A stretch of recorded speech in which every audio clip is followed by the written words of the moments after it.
A lot of people that I work with that have a lot of thoughts that have racing thoughts at sleep time, I recommend that they do a bedtime dump. So this might be a visual dump, this might be a word dump, this might be a verbal dump, whatever it is. And so a lot of times what that involves is writing down everything they're worried about, everything that's floating around in their head.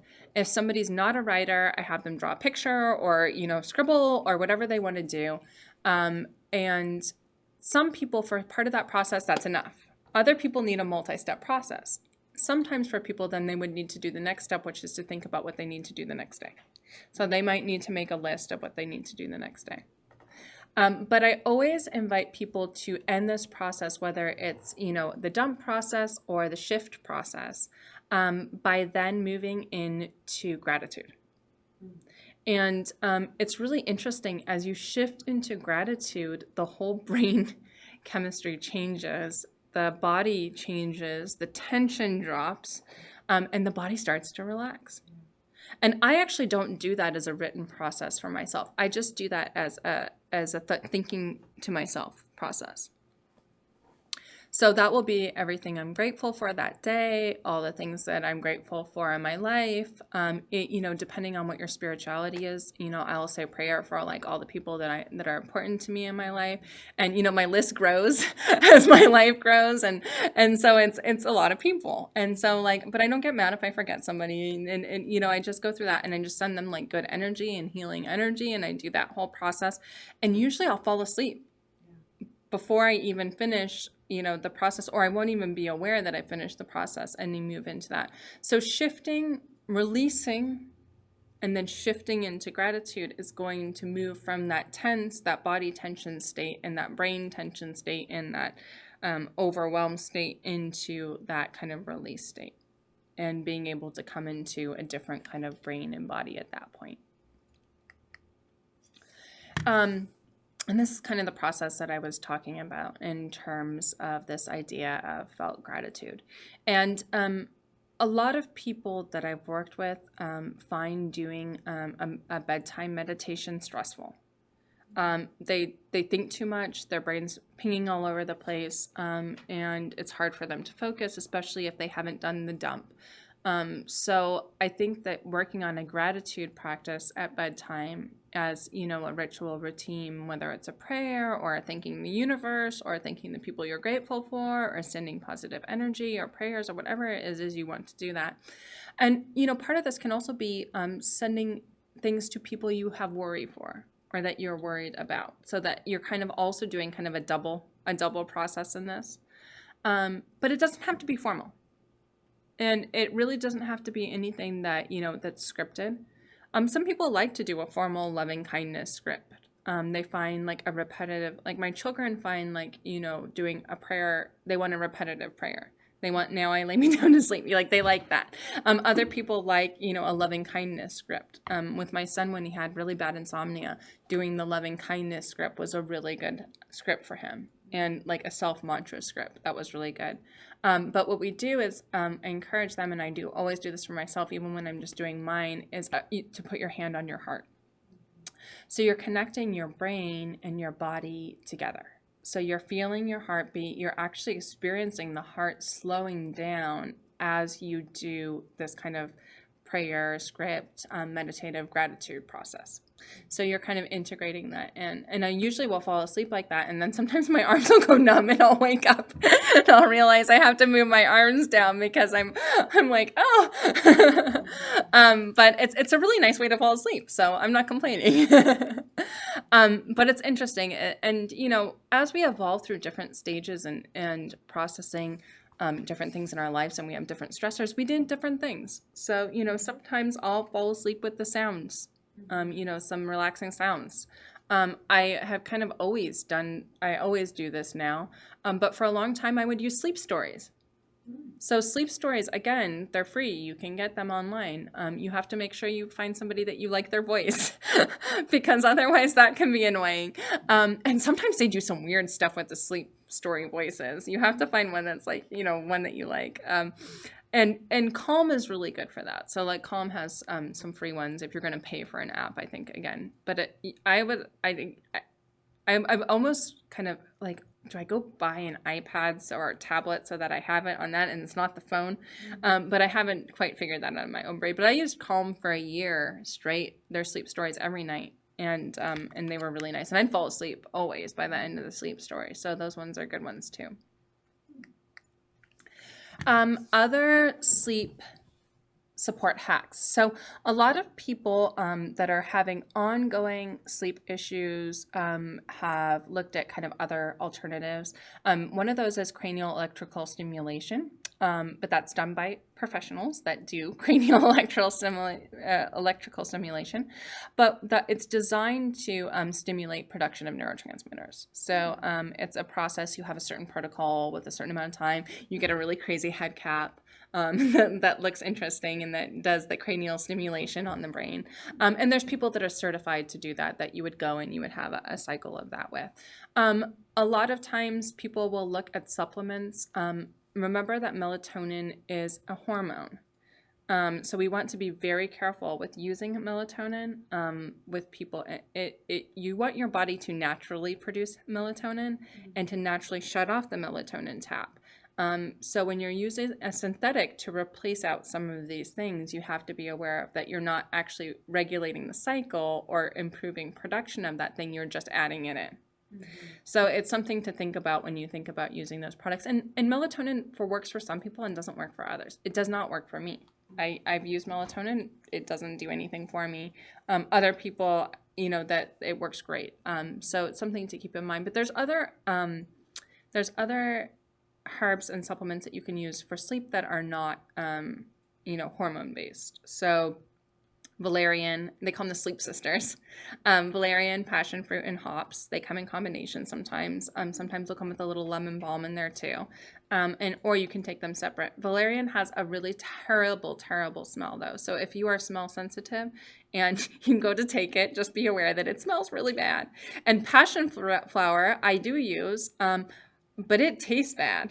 So in the quest towards sleep, some of these things you'll have to experiment with.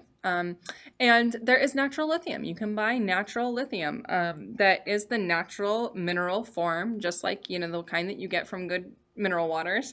That is a concentrated mineral form. And again, if you're introducing something like that in particular, and you're taking any medication, you absolutely need to talk to your doctor first. But something to keep in mind that there are natural versions of some of the things that we use to be able to fall asleep. Also, there's this idea of kind of chrononutrition, and that's the idea that you're keeping your eating times and your sleeping times regular. So remember, bedtime not as important, but wake up time consistent and eating times as consistent as possible. And that's because you're trying to balance out your circadian rhythm. Your body needs to know when it's going to expect its next food, its next sleep, its next nutrients. And the more we keep that regular, the more the body is not going to move into fear mode biologically, because it's not going to be worried you're not going to feed. It's not going to be worried it's not going to get what it needs. So it's going to be more relaxed overall. Other things, rocking. Rocking is a beautiful way to fall asleep. It synchronizes the brain. It actually increases sleep spindles. So when they look at brains in terms of people using rocking as a regular technique to, help ease into sleep, they find that it's amazing. And it's actually one of those things that people have been doing for hundreds of years, and it's almost like we're programmed to do. We rock our babies. Yeah. So this is the similar thing, and it's actually something that for most people will have been familiar as a process and, a way to move into sleep. So that's kind of a fun one that's there as well. Also, some stretching that's not overstimulating, bedtime yoga. If it's not overstimulating, again, you need to make sure you look at one that is a bedtime one, because the poses, we don't want to be increasing blood flow. We want to be bringing the body down. So we're looking at down regulation activities opposed to things that are kind of increasing excitement or getting more blood flowing. We want to kind of bring those things down. So those are all really great ways. And if you still can't sleep during the day, or you're struggling, or your sleep cycle's messed up, it's okay to nap, but you want to set an alarm. So really you want to be looking at like a 20-minute nap. And a 20-minute nap, and really not after 1 o'clock, unless you're way off. But 1 o'clock would probably be the last time that you would want to take a nap. And if we look at other cultures, I mean, that's how they function. When I lived in Spain, that was what you did. We slept after we slept after lunch, and we didn't sleep for 20 minutes though. It was like an hour and a half, 2 hours. But I'll tell you what, I was groggy. We were groggy the rest of the day, and it was hard to fall asleep at night. So it was nice because, at that point in the day, the body needed it. But I was also like, there is a better way to do this. And so, the napping is also kind of a good way to take care of yourself, especially if you're just noticing that you're having like a major drop. And, the other thing to be aware of is that sometimes when when somebody's having a lot of problems with snoring and sleeping, you do need to go to a sleep specialist. Don't feel like, if you're still struggling, you tried a lot of stuff, you do need to get additional help. There's people that specialize in sleep, and they're very, very good at kind of getting information, finding out what's going on, finding out, whether you're getting enough oxygen, if there's any apnea, some other things that might be happening during the sleep pattern. And it's not uncommon for people that have experienced a lot of trauma to have sleep seizures, to have stuff that happens during the night that is biological, that they have no control over. And so that stuff does need to be evaluated by a sleep specialist. So don't ever hesitate to encourage the people that you're working with or yourself to go get it investigated further. Especially when you notice like chronic snoring and stuff like that, because snoring actually means that the body's starving for air. Really? Yeah. And so, some people can manage that successfully on themselves by getting like an internal nose dilator. There's one called Mute that people use, and you actually insert it inside your nose, and then like the first couple days apparently it's really uncomfortable, but after that it's fine because it opens up the air passageways so that the air goes through and then the snoring stops. But it's also something to be able to kind of be aware of.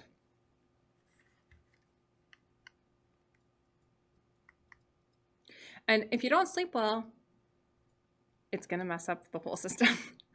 So not only is your brain not going to be able to function properly, it also impacts your gut, and it also impacts all these other things. So it's really, sleep is like the golden chalice of, hey, if we can get somebody on a good sleep cycle, their ability to self-regulate, to learn our strategies, to be able to engage, to be able to be more relational, it's just going to make the biggest difference. And it does. And you can see that when people sleep well, they are totally different people. And that's important to recognize.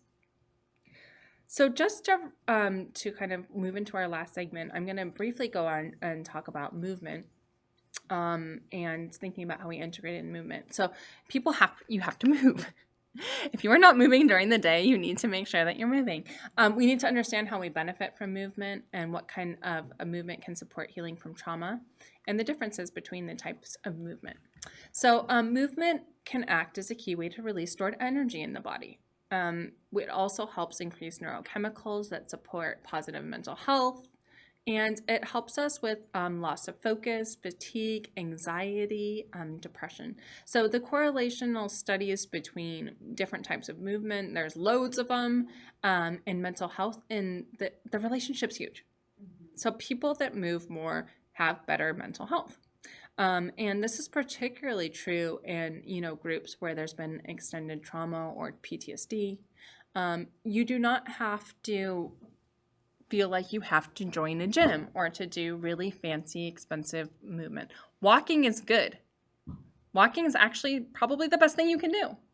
That doesn't mean that we want to, push people off more complex exercise and purposeful movement, but even walking increases the production of serotonin. And they found that when people were walking, obviously we know that walking is bilateral stimulation, but what they found that when people were walking 30 to 40 minutes a day, 4 days a week, and they were veterans, women veterans with PTSD, they had less PTSD symptoms. That's not a lot. And to see a decrease in symptoms with 30 minutes to 40 minutes of walking 4 days a week, that's great. It's free. It's not something you have to pay for. And it doesn't require ingesting anything or putting anything that you don't want in your body. So I think that, when we look at the benefits of walking, it's profound. We need to also remember that walking helps with digestion. So whenever you can take a 15-minute walk after you've eaten, it's great. It's going to help your digestion. It's going to help you from that post-eating fatigue that a lot of people get after they eat a meal. So that's another thing to keep in mind. The other thing is that movement can be for all abilities. So I think that one of the things is that, I'm not in, people will have the critic that will tell them, you're not in good enough shape to exercise. You're not, you're not able to do this. This is not something that you do. You're not an exercise person. But we have to remember that, we want to come up with ideas for movement that are appealing to people, that are going to be sustainable, that fit within their time and their income and their budget and their ability to be able to access resources. We want to be sensitive to that. And then we want to come up with movement that works for their ability level. So start simple. When I talk about getting moving with people, I'm talking about simple stuff. And whether that's a 15-minute walk after every meal, whether that's getting a step counter, and starting off with step count and increasing step count.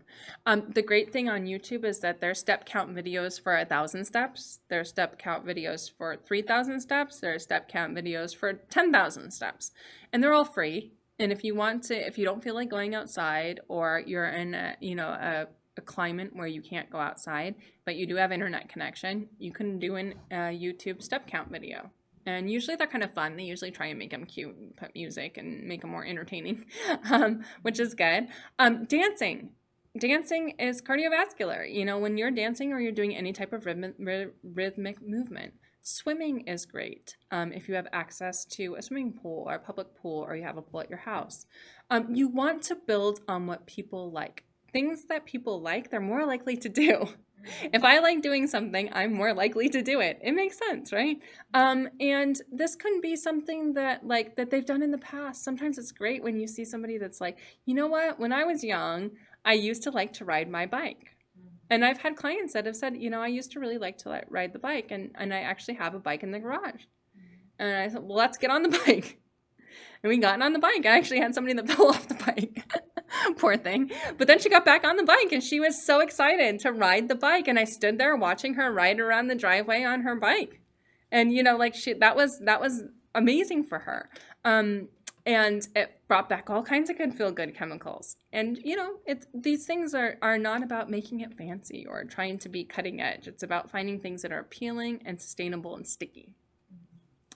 Other thing is find a partner. When you talk about movement, even if you have somebody to walk with, if you walk with your kids, if you walk with your husband, wife, spouse, partner, whatever, or even a work friend.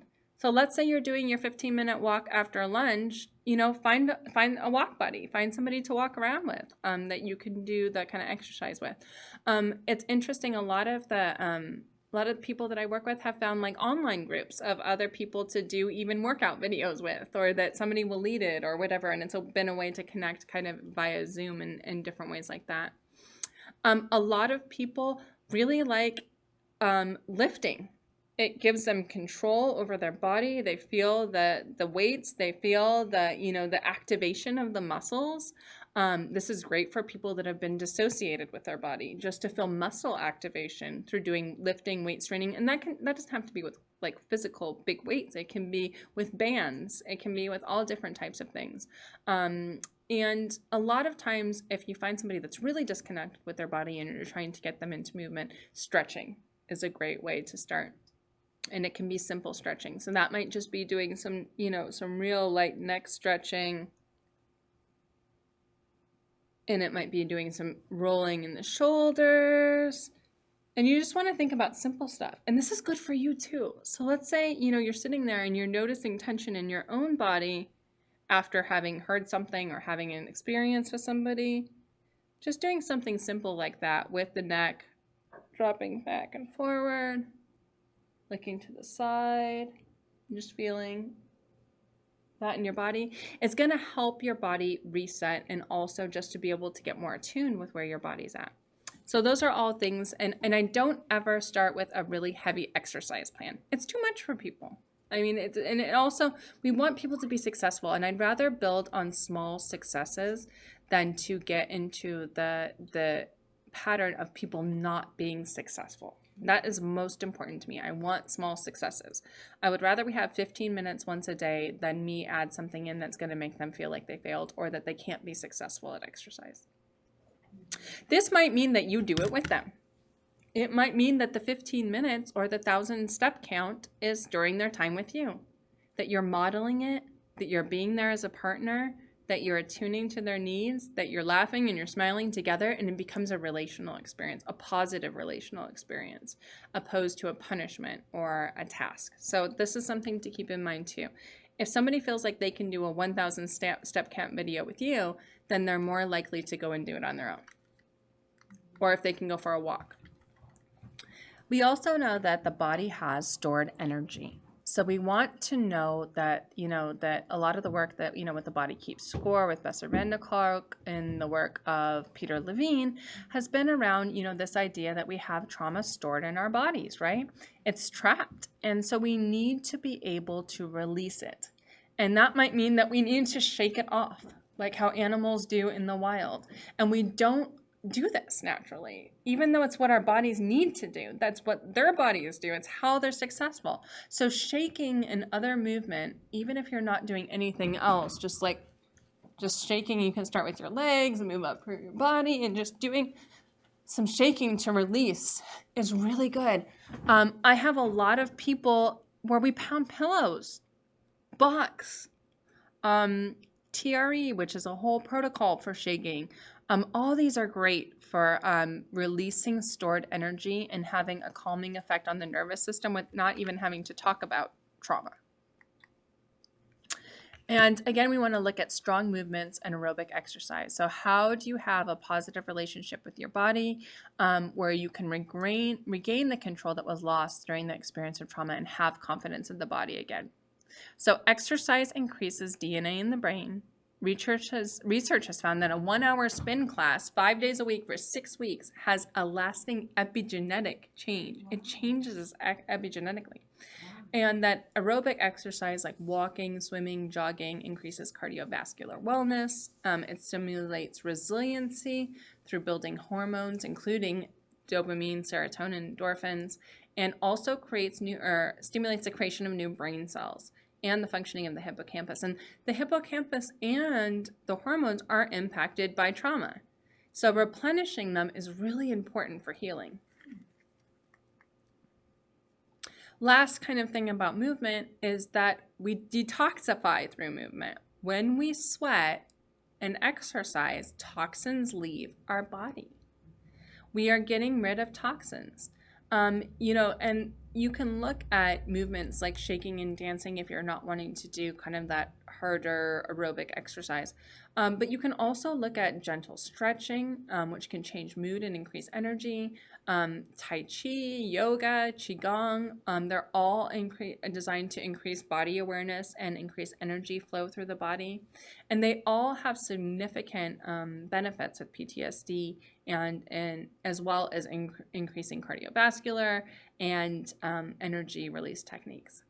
So you want them to have a movement plan. You want them to have a movement plan that has more of a kind of increasing the heart rate, and then you want to have something just getting back into their body and relaxing their body.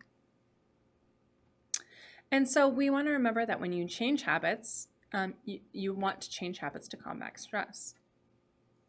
And you have to understand how to make the change. You want to give practical ideas to combat stress on a daily and weekly basis, and then you want to have ideas in reframing. So you want to have, you need allies for change. You have to start with maybe 3s or, small goals, 3 nutritional goals. You want to reframe shame. And you want to say, no, you can't have that. You want to, let's find a substitute. And that's really important, whether that's for any of these behaviors. We also want to have short-term and long-term goals. If your people work long-term, I'm not doing a 12-month goal for a kid usually. You want to look at the routines and rituals. Mornings can be a chaotic and stressful time for many people. And oftentimes, this is the time that survivors get their first neurochemical dose of that cocktail if they're not intentional.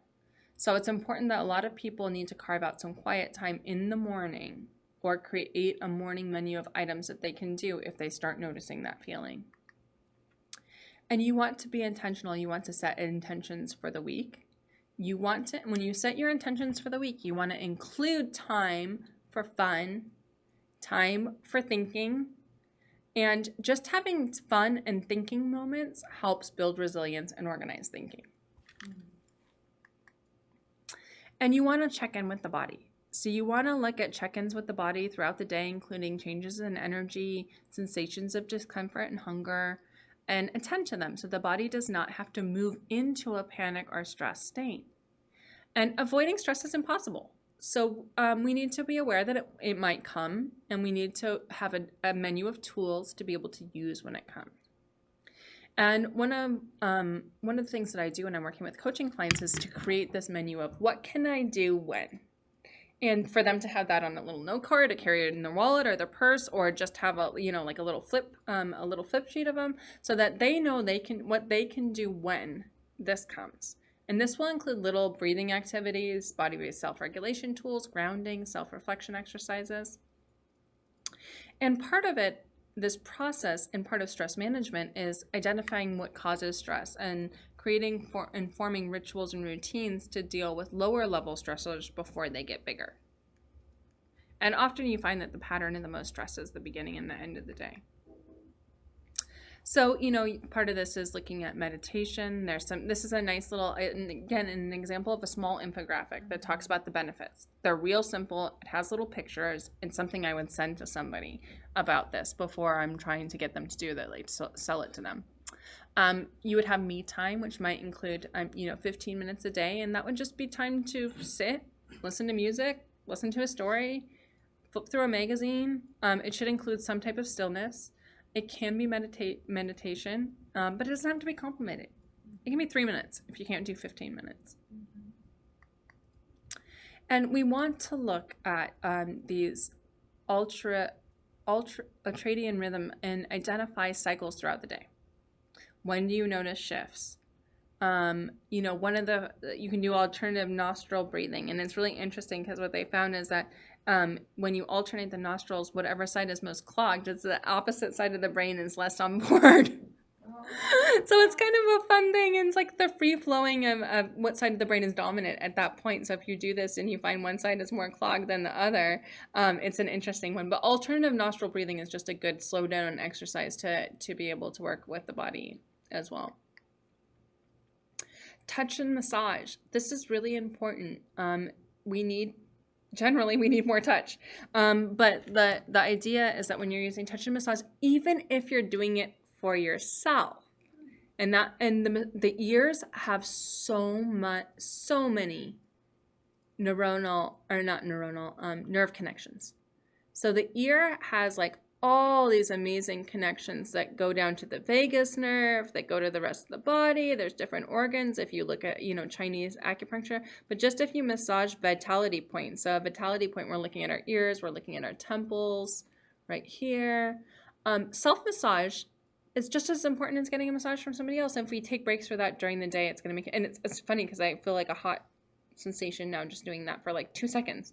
But it relaxes the parasympathetic system. It reduces lactic acid. It reduces chemistry feedback loop for anxiety. It reduces autonomic hyperactivity.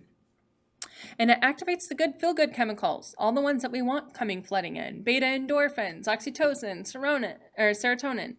And it restores capacity for pleasure and improves body concept. I can make my body feel good. And so the ear massage is great, as well as the temple massage is really, really good too, because we hold a lot of tension. Remember, that's kind of the top of the jaw. That's part of the social engagement system where we're meeting the eyes there too. And the most important thing is do not identify with ill health. Do not make ill health or mental health symptoms their identity. So we don't want people to say, and I will correct people over and over and over again on this, we don't want to say my panic attacks or my migraines. We want to see them as a reaction, a normal biological reaction, not who we are. Why? Because whatever you think about grows stronger in the brain. And this is important. So we want to see these symptoms as a reaction to the system being dysregulated, as a reaction to stress, as a reaction to things not being balanced. So our goals from the beginning of the day were gaining an understanding of how a salutogenic approach can be applied to work and lifestyle, how an overactivated system is related to physical health and gut-brain interaction, how trauma impacts the body and how to heal from the inside out, how to use nutrition and counter the effects of trauma and reduce inflammation, how exercise and movement can improve brain function, how to increase immunity and chances for diseases identified in the ACEs, and the importance of sleep and rest and how to create routines. So I hope we met all our goals. I know it was a brief overview, but I'm hoping that, as you come back to this, I want you to feel free to reach out to me, contact me. I have a Pinterest page where I have all kinds of pins that you can use and take and send to people. We also have our Arizona Trauma YouTube page, which has some activities and somatic body-based activities for regulation. If you found that you went through this today and you're like, you know what, I would like to do my own personal growth and development, I do work with professionals and individuals to be able to do their own coaching on how they get this process started for themselves. And what's cool is once you've done it for yourself, you can then go and do it with more people. So a lot of people will come back to me after a training and be like, hey, can we book a few sessions just to be able to get this jump started for myself? And I'm happy to do that. And that's my website, agrowingspace.com. And that's my email address that you're welcome to contact me on. Also, if you have any other questions, a few people sent me emails already about the Empower. I will send you an email back and had sent me some questions. So there's my AZ Trauma email address, which is on the packet, which you're also welcome to contact me on. And then this is for my private coaching and growth guide business that where I do this work with people to get their plans up and running. It was really exciting to be able to share all this information with you. I hope, it kick-started ideas and for you and for everybody that you work with.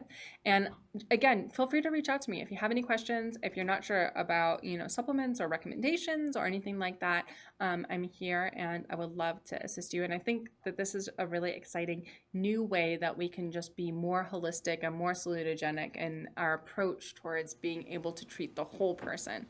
And the more we treat the whole person, the more successful everybody's going to be. So thank you very much and have a beautiful weekend.